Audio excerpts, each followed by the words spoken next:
This is Hey guys, we amazing. are live with the one, the only, the bow tied up guy looking sharp, Jeremy Thomas Lanier. What's up, Jeremy? How are you? Hey, good morning, Ted. I'm good. How are you?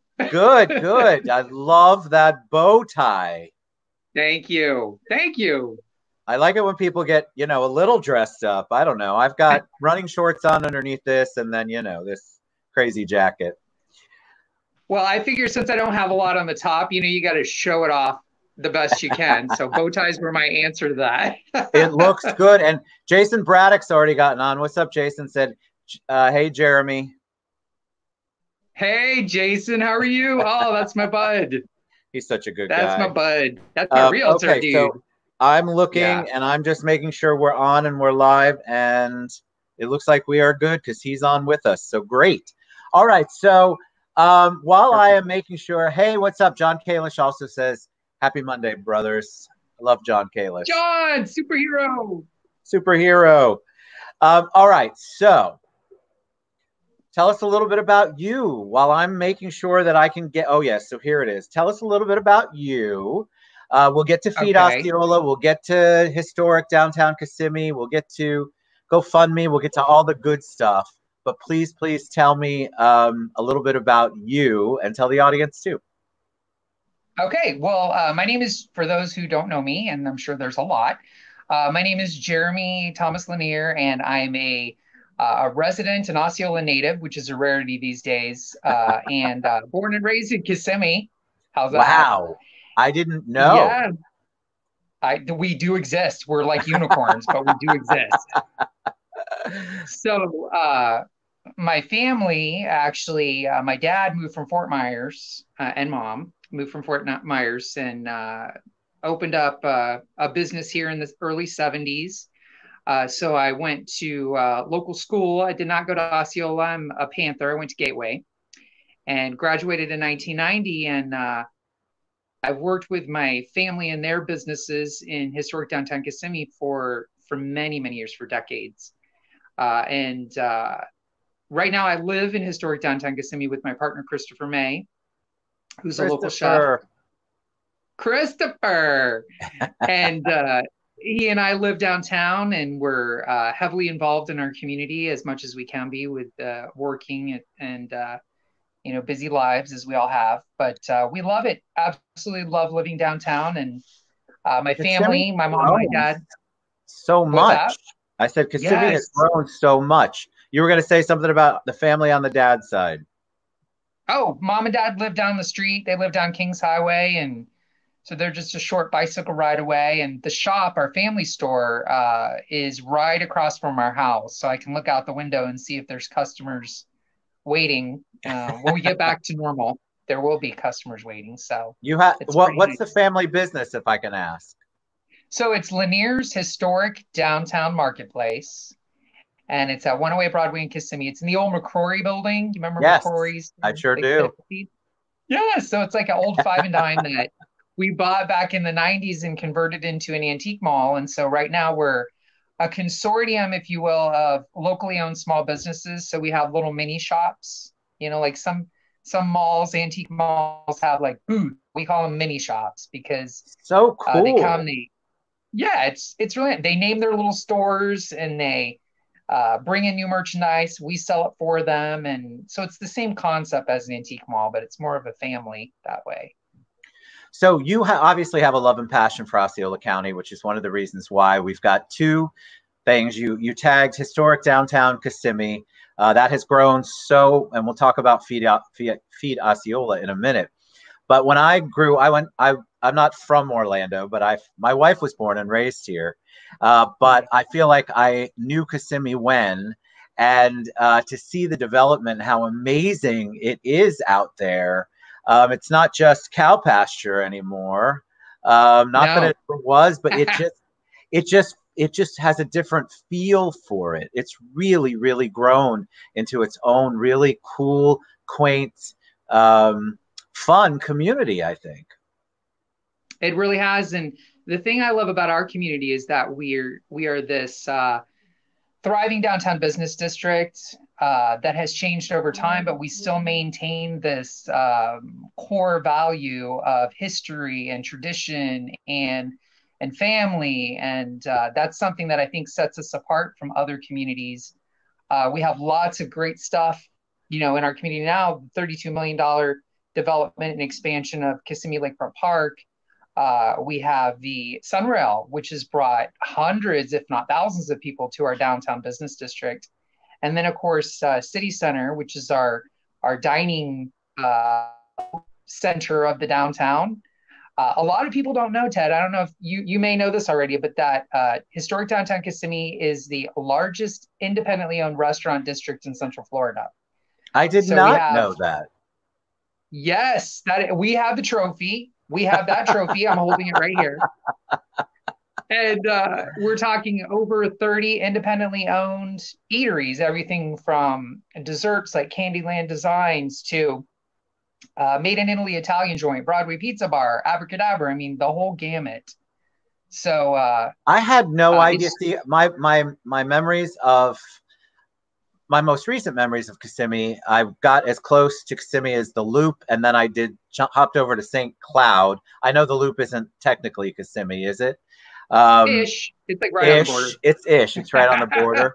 But I didn't know that about the restaurant. So that's really interesting. I know Kissimmee as having a lot of cool mom and pop places. A lot of Latino and a lot of Latin food, really delicious Latin food too. Absolutely. With regard to restaurants, we run the gamut from Caribbean to Italian. We've got sushi. We've got Kissimmee Diner, which is just like a tribute. Do you remember Joni's Diner back in the day? Absolutely. Joni's Diner was like the burger joint, and in the back they had a pool hall where all the cowboys would shoot pool.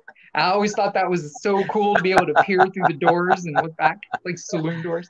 So Kissimmee Diner, which is in 120 Broadway, that's actually a reinvention of Brown's Cafe, and so you get a good old-fashioned cheeseburger and fries. What are you doing? Tell me about Historic Downtown as far as what's happening now, because obviously as everything came to a pretty much shut down toward the end of March, everybody kind of had to scramble. Businesses had to scramble, merchants, restaurants. Tell us about what happened in Kissimmee.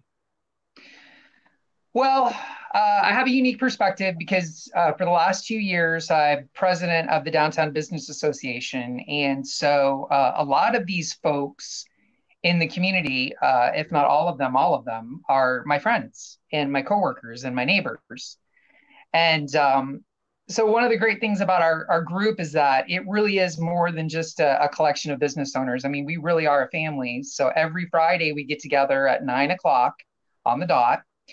And between 25 and 30 of us have coffee and fellowship for about an hour. We call it the Kissimmee Coffee Club.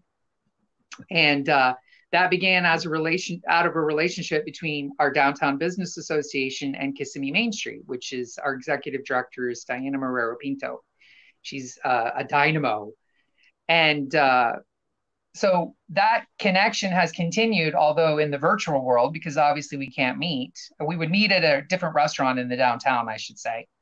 So now we meet virtually, and I guess sharing each other's experiences over the last month, we've obviously had to alter our operating times. So all of our retailers are closed, including our store, our family store. Right. The restaurants have continued as they can to do takeout and curbside.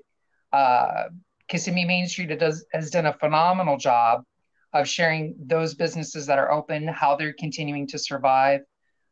Both organizations, Kissimmee Main Street and DBA, have linked our merchants to different resources that the city and the county have provided, and the government, the federal government, including SBA loans, the PPP loans, anything and everything that we can do to get the word out.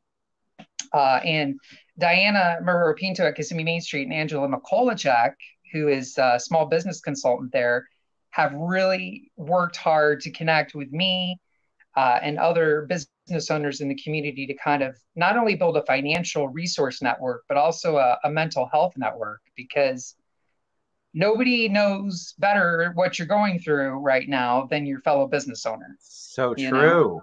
I love the support that you all, um, I've heard the support, and as you're speaking, I know it's true that you all support each other. Like the businesses, the Kissimmee Business District, all of you guys really do support each other because that's what it's about right now. Everybody's going through this Amen. unique process of pretty much going through the same thing and That's trying to right. figure out how to maneuver through it.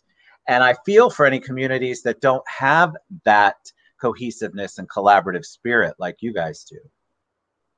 Absolutely. It's so important now more than ever. And, you know, my friends at Kissimmee Main Street, and they know that I'm a crier. So usually at any of our coffee talks, when I start to talk about the amazing energy that we have in our group, I always tear up because it is so meaningful to me, and I know to so many other folks. Our group has actually expanded outside of our district, and we actually have folks from outside our community who have wanted to become a part of it because it's just this incredible energy. And it's not something that uh, any other community can't have. It just takes a group of folks who are really interested in developing a sense of community or continuing that sense to make it happen. And I'll tell you briefly the way that our coffee club got started. Jackie Espinoza, who owns Kissimmee Diner, and Diana Marupito got together for coffee one day and posted about it on Facebook. And of course, I saw the post and got butthurt about it and was like, well, why wasn't I included? And so the next Got time butt hurt. I haven't they heard that one today. Very got nice. together, I included myself. Right.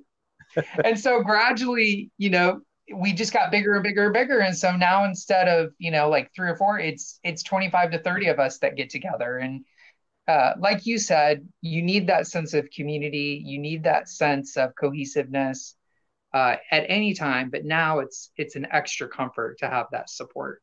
I think it's just so important to figure out a way to be collaborative. We all look at we've all been taught to look at each other as competitors. And while there still is a competition with the pure sense of the word, meaning in the same industry trying to attract some of the same customers, that doesn't mean that the community Sure. part can't come first and foremost. What are you seeing as far as the planning of opening back up? Are people continuing to be positive? Are they putting plans in place since it will all be a brand new normal? If you guys get together and talk about it, I'd love to hear some of the insights that have come out of some of those meetings. Absolutely. A lot of us are planning for definitely planning for the reopening of the downtown. I mean, we're used to this vibrant, 25,000 cars a day and all this activity in the community. And I anticipate that the tourists that we normally see will not be as prevalent for quite some time. Right. So we're really going to rely heavily on our locals to provide support to the small businesses who really are the backbone of the economic community in terms of Osceola County, Kissimmee and Osceola County. So uh, we are going by, of course, the governor of Florida's direction. But if we're given the green light, we are open with adjustments to the way we proceed forward, because I think there's one thing that we have to remember. This will be a new normal. Yes. We'll have to make sure we observe social distancing and personal preventative measures, washing our hands regularly, not touching our face and eyes. Those things we'll have to continue to do. And I think we can do that successfully. Our business owners are resilient. My friends who have shops downtown, we've seen hurricanes, we've seen economic downturns, and this situation is very unique in many ways because I think I know this is the first time for me that we've ever been closed down for more than a day or two. We've been closed for a month now. So the short answer to your question is, yeah, we've got plans to come back, Raren, and we're looking forward to that day. Well, first I have to tell you that your mom says love you. Hey, Mama Lanier. he popped on. And a lot of people are sending you love, and I promise that Jeremy will get to that, and I'll get to it too when we get a chance. This new platform doesn't let me respond like I want to respond, and so it's a new normal for me as far as this is concerned. But I want to give them a shout out, lots of love People are showing you on the page. That's All right, awesome. let's talk about the Feed Osceola initiative. Tell me about that. Okay, so Feed Osceola came about as a result of a partnership between our friend Courtney Hendricks Daniels, who owns Kent Custom Homes, a custom home builder in St. Cloud.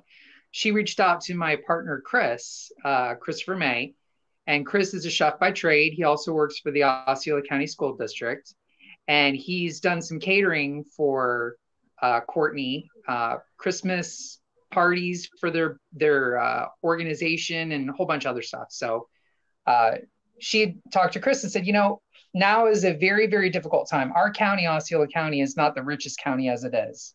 Right. But because of COVID-19, it put us in an extra difficult position. So she told Chris that if he would be willing to work with her on a fundraiser, that she would be able to match any funds raised up to a certain dollar amount. So wow.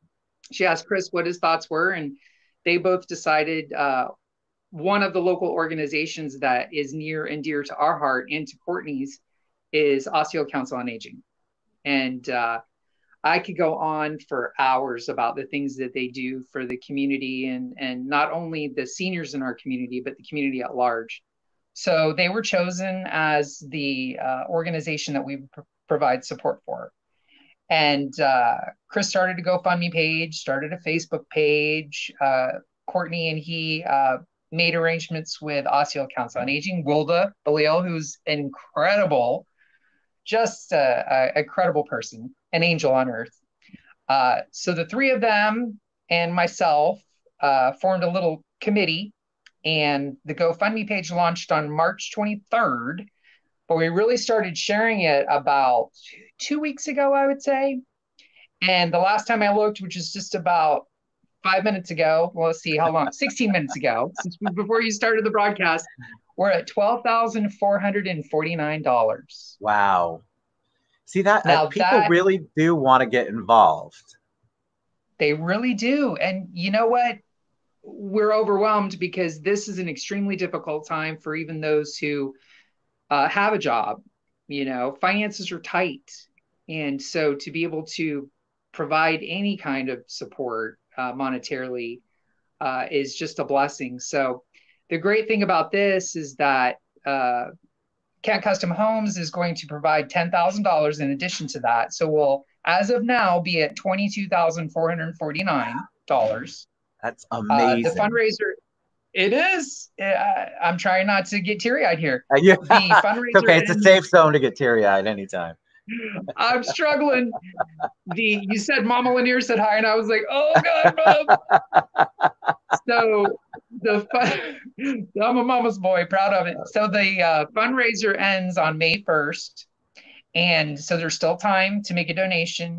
No donation is too small or too large. We've had folks offer $10, $20. We've had a generous donation from Tom Tompkins of $2,500 and another of $2,000. Wow. I could go on and list all the donors. It's just incredible. So tell people, we've got one question, and Andrea, I will ask that. Yeah.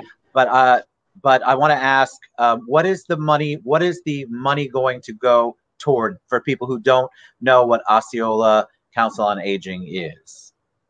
Excellent. So that money that we collect is going to be provided to the Osceola Council on Aging in a separate account. And we're going to use that money, a portion of it is going to go towards local area farmers. Okay. So farmers like Mick Farms to buy fresh produce from our community because we're an agricultural community. We have the food. And what better way to provide support to our community than nutritious food, right? And yes. Locally grown nutritious food. So a portion of the proceeds is going to go to that. The other portion is going to go to purchase gift cards from local area small businesses, restaurants in particular.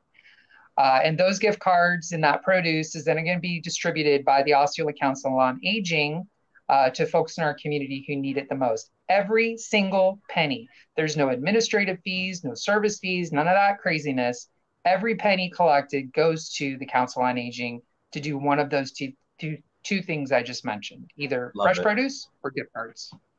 And how do people get involved in Feed Osceola? Can they just Do you need volunteers to help right now?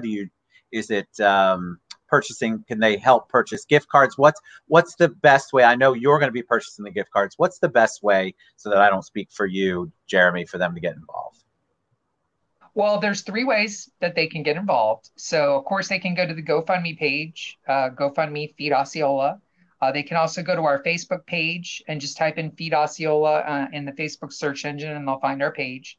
So there's the financial possibility, right? If that isn't an option, and for many people it's not, then you can also donate food items. So you can either take your contributions directly to the Council on Aging. I would call ahead, make arrangements. They have a food pantry that they pull their food from to provide the community. And if you follow their posts, you'll see that they ebb and flow. So one day they'll have a half full pantry, the next day it's completely bare. So there's always a need. So food contributions. The third thing is volunteer your time and energy. I mean, it doesn't have to be the Council on Aging. That's who we chose. The St. Cloud Community Pantry does an incredible amount of work for our community. There's also your local church. There's other local organizations that may need your help at this time.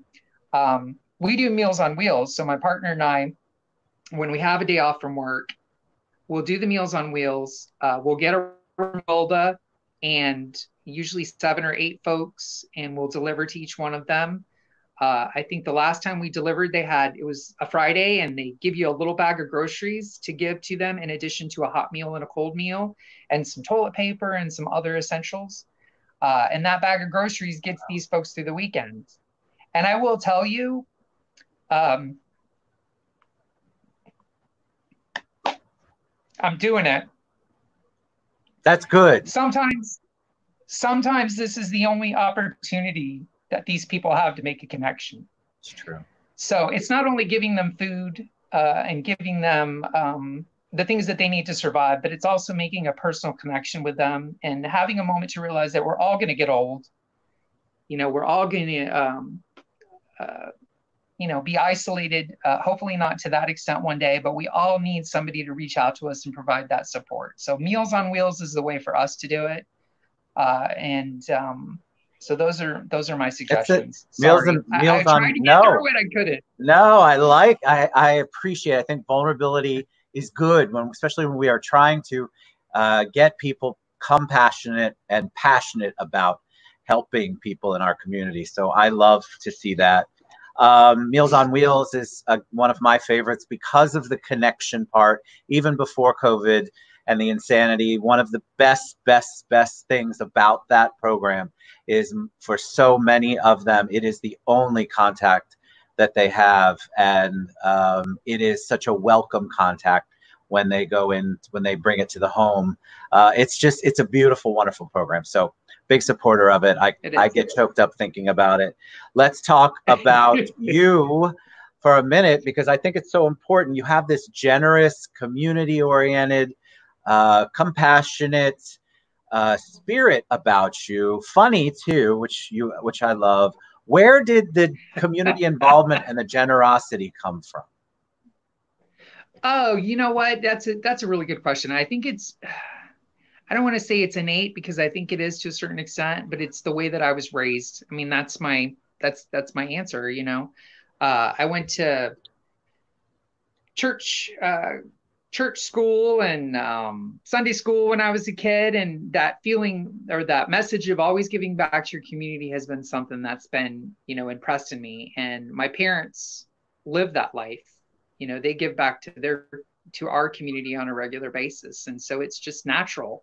My partner has that same giving heart, and we both believe, to make a change, you have to be part of the change. And so sitting on the sidelines is one thing. There's a lot of people who do that and contribute after a fashion, and that is wonderful. And then there's folks who, like Wilda, who are in the trenches every single day trying to make a difference. And it's not how much you do, as far as I'm concerned. It's that you make an effort to contribute in whatever way that you can.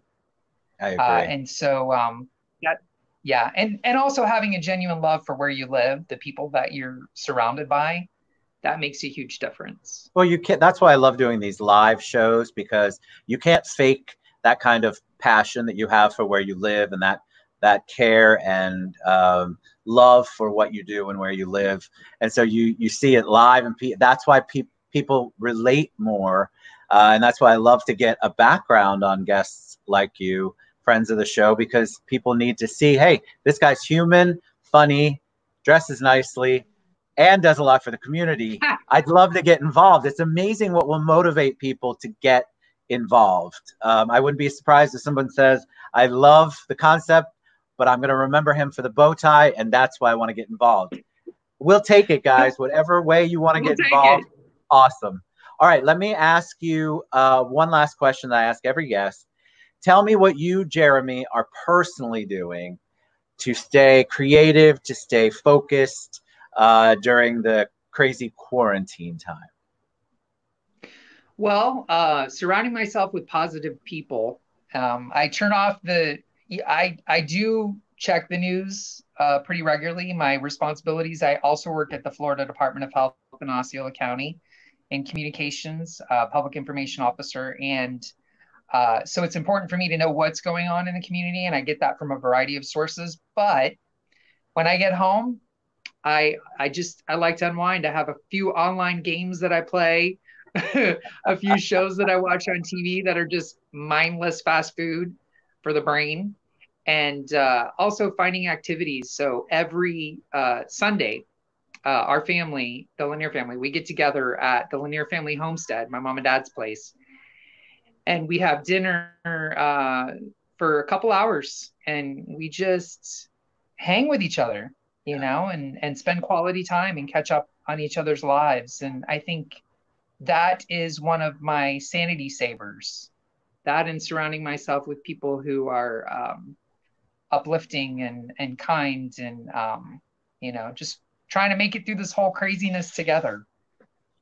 Well, you're absolutely amazing. Jeremy Thomas Lanier, Historic Downtown Kissimmee, but GoFundMe Feed Osceola. You definitely want to check that out. I tagged them. You can see it scrolling along the bottom of the screen.